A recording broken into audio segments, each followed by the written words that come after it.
All right, three, two. Go. I don't know what you're stopping for.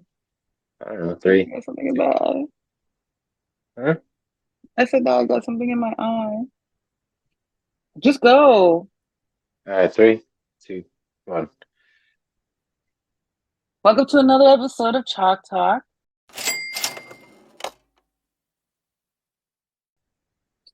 We're here Uh, today. We're talking it about always takes 90 minutes to start, good roughly. old, yes, yes, Our apparently. setups are longer than the video. It's okay. It's a It's process, a right? Hollywood production on Zoom. It costs a lot of money to get this up and running. Just a 2015 laptop. Welcome to another episode of Chalk Talk. I think I've already said that. Welcome to another episode of Chalk Talk.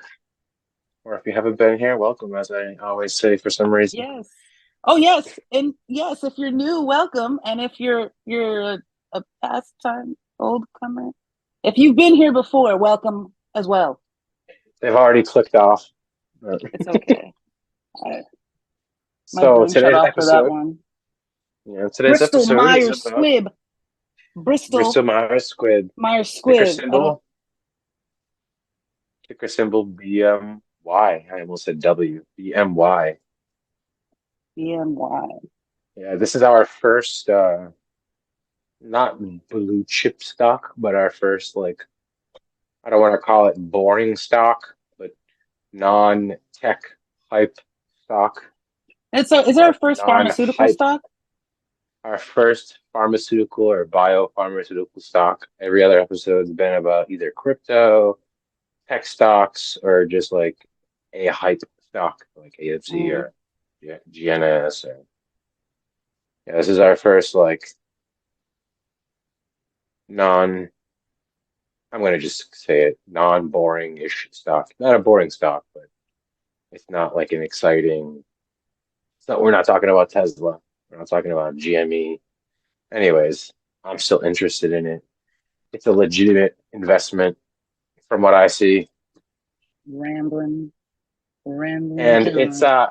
it's on my it's in my list for my portfolio whenever I can afford to buy a legitimate portfolio, whenever that is. Soon. But yeah, ticker symbol BMY, Bristol-Myers Squibb is an American multinational pharmaceutical and biopharmaceutical company headquartered in Princeton, New Jersey, and founded in 1858. So yeah, let's talk a little bit about the company, Yeah, and maybe some of the things that have been in the news recently, before we dive for into sure. the stock talk. Okay, okay. So, how about this one? USDA, well, US FDA approves Bristol Myers Squibb. And I'm already going to say everything incorrectly. Just a preface to this. Mhm. Uh, Rebloz, Reblozil, What article is this? Reblozil. It's um, it's it's actually one of their press releases from their website. Hold on, I can send it to you Okay, if you like. Would you like me to send you the link? fine. No, it's fine. I just for Okay, the video. Reblozil as a first-line treatment for anemia in adults with lower risk myelodysplastic syndromes who may require transfusions.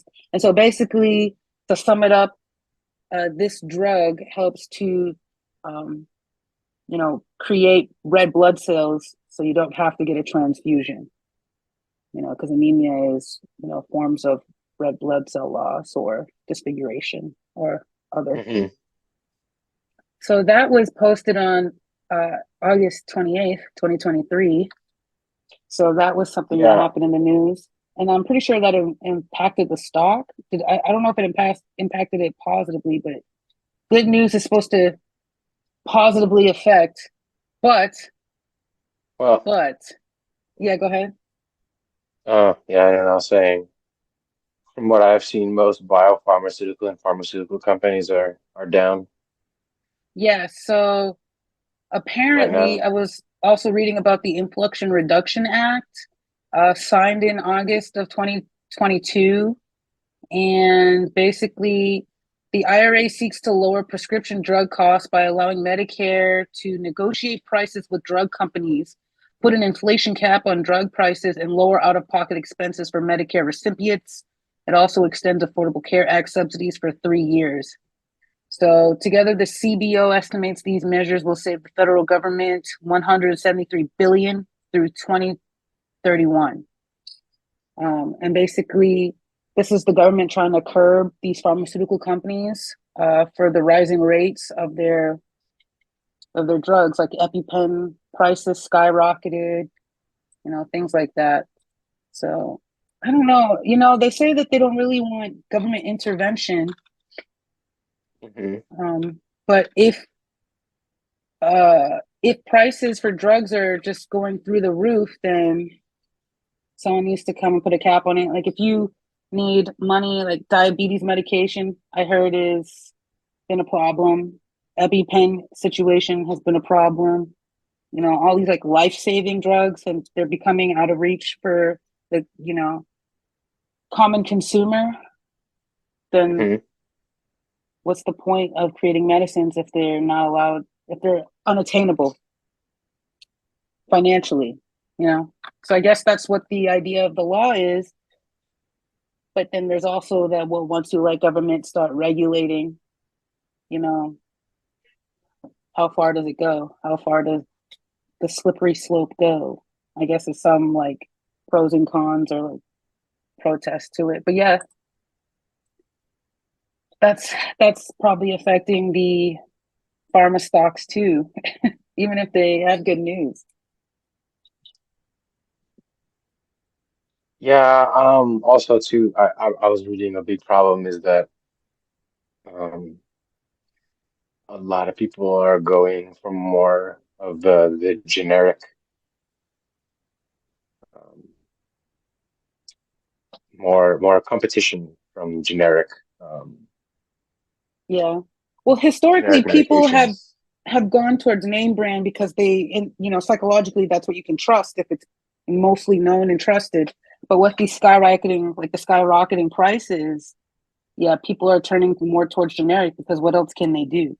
And so a lot of these big name Yeah, companies are hurting because generic offers a price alternative.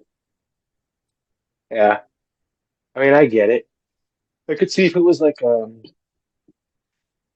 don't know. What am I trying to say here? I could see if it was like something that you had to take like on a consistent basis and it's just like the cheaper option.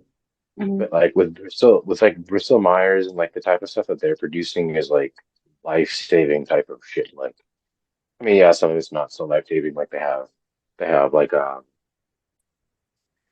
what's it called?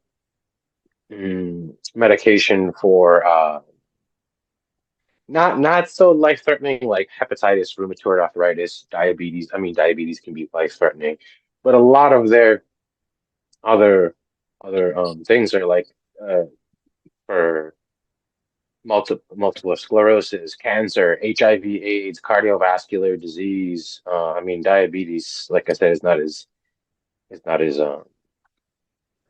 what's the word I'm looking for?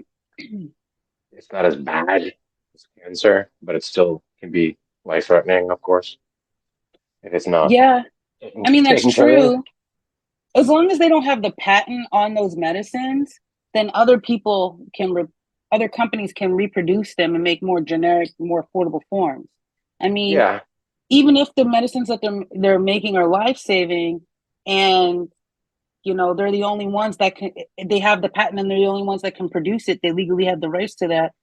Who says that they can jack up the prices to you know illogical numbers where people who need it can't afford it? What's the point? That's against like the medical practice, isn't it? I don't know.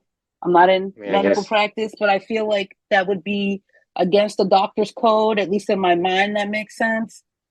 But yeah. because they don't have patents to all these, people are like, well, if you're gonna charge like 5,000, we're gonna slash that price in half so make it more affordable. Which, in my opinion, I'm like, well, competition is competition. You don't need monopolies on a pharmaceutical market.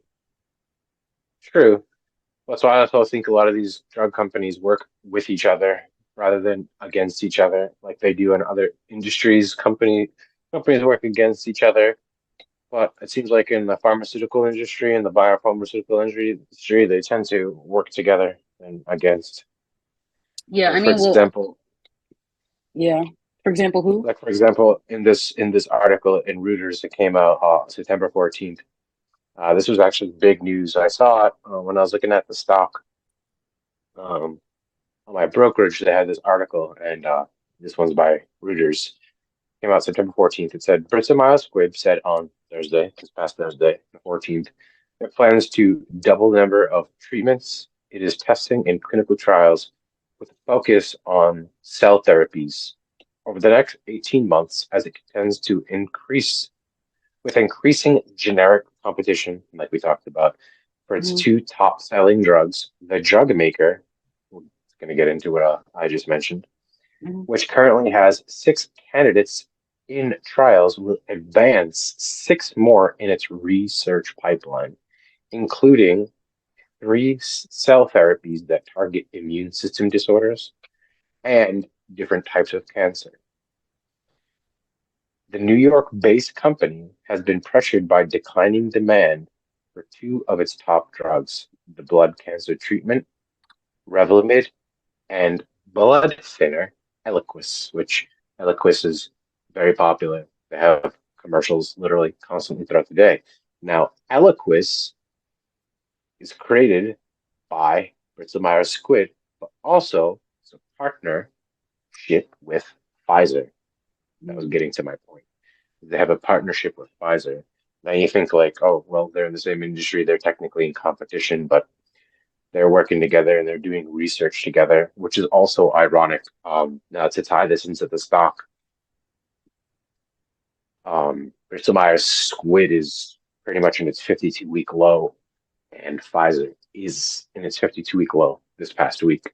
So it's kind of interesting to see that these companies are doing a lot of work. They're really big companies. I mean, Pfizer and Bristol-Myers Squibb, both of these companies are over $100+ billion companies, and their stocks aren't doing so great. And Wall Street's really hitting them hard because two of their top, um, two of their top medications aren't doing so great with new generic competition. People are going with the cheaper option. I mean, I could say I'm not a doctor, but blood thinner medication. If okay, the idea is that if it's approved by the FDA, it's good to go. I have my own feelings about the FDA, but that's neither here nor there. Ultimately, if Hmm. these generic companies can also produce similar drugs that do this, that do have the same results at a cheaper price, still approved by the FDA, then it is what it is. It's not like if people can't afford what Bristol Myers and Pfizer are offering, then if it's the exact same with a different name and label, still approved by the FDA, why not? You know, I just think that medicine should be affordable, and even if there's a Yeah, name attached to definitely. it, like Bristol Myers Squibb, it doesn't give them an excuse. I'm not saying I know the price of the drug. I'm just saying medical competition is medical competition. But now, here's my other thing with it: with this whole race to produce all these other drugs, and against generic companies, just smaller companies, then my fear is the quality of what they're producing, because there's a historical factor in many companies, especially involved in American pharmaceutical or otherwise, using cutting Hmm. corners to save money, to retain their own capital, and then like So things get slipped under the rug, and people like the poor man, so to speak, has to suffer from like faulty drugs. And again, like I said, I have my own opinions of the FDA, but I don't really want to get into that per se. yeah, so it also mentions that Bristol and partner Pfizer, blood thinner, like I was talking about earlier, thinner Eliquis was also on the list of 10 drugs that will be subject to the first ever price negotiations by the U.S. Medicare Health Program. Mhm. So it's for price negotiation. So these companies are negotiating now with like health insurance companies and Medicare Yeah. programs, and also outside of that, kind of more in the business end of the company, outside of talking about just the actual drugs and all of it behind it, is the company recently received regulatory approval for a new cell therapy manufacturing facility here where we Hmm. live. Well, not exactly where we live, but in the same state, in Devens, Massachusetts. And Yeah. Bristol said it will continue expanding its manufacturing capacity. Bristol, which has already approved, has two approved cell therapies in the US, Hmm. um, Breyanzi and Asema, Abesma. Sorry, these are some strange. So, medications always have really, really strange names. Abesma. I don't know. I can speak more than one language and I can't even pronounce that. Targeting different blood cancer indicators, said it plans to continue development for treatment of other diseases such as lupus and multiple sclerosis. The drug maker is hosting an R&D on Thursday, this upcoming Thursday, which is what I believe the 21st, Mm. uh, where executives are expected to provide details on the company's research strategy. So, Okay. Well, you know what? That kind of goes in hand because isn't it in Devon's Mass? I think I saw something about yeah, it in Devon's Mass. But it has also Samsung, it's like, have you heard about the expansion agreement with Samsung yes, today. Biologics? Yeah, so Yeah, Samsung Biologics and Bristol-Myers Squibb had an existing manufacturing agreement for for 10 commercial years. antibody cancer drug. So under the new And they're South agreement, Korean. under the new agreement, Samsung Biologics will provide drug substance manufacturing for an antibody cancer drug substance at the company's latest and largest biomanufacturing facility, Plant 4 in Sondgo. I'm so sorry. Son Songdo, South Korea. Samsung Biologics is fully integrated end-to-end CDMO service provider, offering seamless development and manufacturing solutions from cell line development to final aseptic fill finish, as well as laboratory testing support for biopharmaceutical products they manufacture. So this will further advance the company's standing as Samsung Biologics fully completed Plant 4, which will further advance the company's standing as the world's largest manufacturing facility at a single site, holding over 604 kiloliters total capacity, and has announced plans to construct Plant 5, which will be operational in April 2025. So they're expanding. I know the stock is hurting, but everything says that they plan on Uh, pumping out more. yeah, I mean, they're headquartered in New Jersey, but they're heavy here in Massachusetts. They have in Devens, they have an office in Cambridge, Mass, where that's where Harvard and MIT is, if you didn't know. Mm-hmm. And then they have that massive office building in Boston, right off the side of the Zachem Bridge. And they're just adding more offices and laboratories. So, and it's already a huge company. Yeah. But Yeah. so yeah, now we have talked a little bit about what the company's doing, who they are, what they're doing, companies that they work with. They're working with a lot of other biopharmaceutical and pharmaceutical companies on That dozens of yeah, drugs. that price negotiation, I think everybody's waiting to see what happens with that. Like I said, with government intervention, they don't really know how it's going to go and if it's one of the first, right? Yeah, It'd so if they probably get be like approval fourth. for some, oh yeah, that's going to be a crap ton of money if they get a some sort of like negotiation for Medicare. Yeah, and it will set the foundation for future, price haggling between companies and the government. Hmm. So, or Medicaid or whomever. But Medicaid, Medicare. we got to see what But happens with that. yeah, but I think it's all good news, especially I think I think ultimately that means that it's bullish. If it's at a 52-week low for both Pfizer and Bristol, and Hmm. they're negotiating prices. Right now, it's just a little circus show, but it's Yeah, bullish. if you're looking at the stock, in my opinion, it's a buy all day, buy all day. So yeah, let's get into it. Um, Second part of the episode, the stock portion. Talk a little bit about the company, some articles, Stock and portions. stock talk on Chalk How much? Talk. How much is it? How much is its price? What's it at? 52-week low. Uh, 50. Well, currently the stock is at. So yeah, the current price, as of this past week, it closed out at 59.03. Um, the 52-week low Ooh. is Mm-hmm. the Go ahead. 52-week low is 58.86. So Yeah. it is 17 cents short of its 52-week low as it sits. Its 52-week high is 81.44. So we're I mean, roughly $25.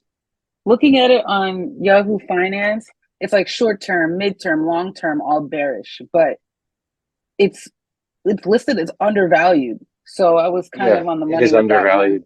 We all know the market doesn't run off of company performance anyway. It's done, right? I don't know. I think it's done. I think it's in a It runs topsy off turvy world now. it runs off of news. Mm. The market needs a catalyst. It just doesn't run off of constant numbers and finances. It runs off of catalysts. I mean, of course, yeah, good earnings reports make things move, but like you need Sure. catalysts. If there's no Well, catalysts, it just gets shorted. well, that's what I mean. It has to even if positive catalyst, FDA approval, short. Like as soon as the economy So, turns around, maybe things will have more of a balance. I don't know, but it just seems so like mhm. hello to the casino. This is the stock market. That's what I had it in the beginning, and you're like, you gotta change it. No, it was vertical. No, I had it like this. Maybe I should run for CEO of Apple. You're gonna take over for Tim Cook. This light is in my eye. Medical college. Jesus Christ, this could all be accomplished with a Wikipedia. 1847. Squibb's quest for purity. Oh, that sounds a little weird. I'm telling you, I'm definitely trying not to get sick. I feel it in my whole being. Hmm. What a weird name. Bristol-Myers Squibb. I'm gonna say everything wrong. I'm gonna pronounce everything wrong this episode. I'm going to give you a heads up. So that's when he was born. I want to know when the company was 1847. formed. Edward Robinson Squibb. Dr. Squibb graduates from Philly. Put my do not disturb on. Do not disturb me right now. It may not seem like it, but I'm ready. I'm ready. Are you ready? I still don't have an answer. Dr. Squibb makes his mark. You gotta change it. You gotta change it. Change it. Sorry. As a forceful crusader against the impure drugs of the times. All 1857. right. Ether production. Yeah. Okay. My my eyeballs are on fire from this ring light, as always. 1858. 1933. 1858, first laboratory. Dr. Squibb rents a brownstone in Brooklyn, New York for his new business and begins pharmaceutical manufacturing operations in December. And he is severely burned in an ether fire that nearly destroys his business. All right. 1858. I feel like my nose is a little stuffy.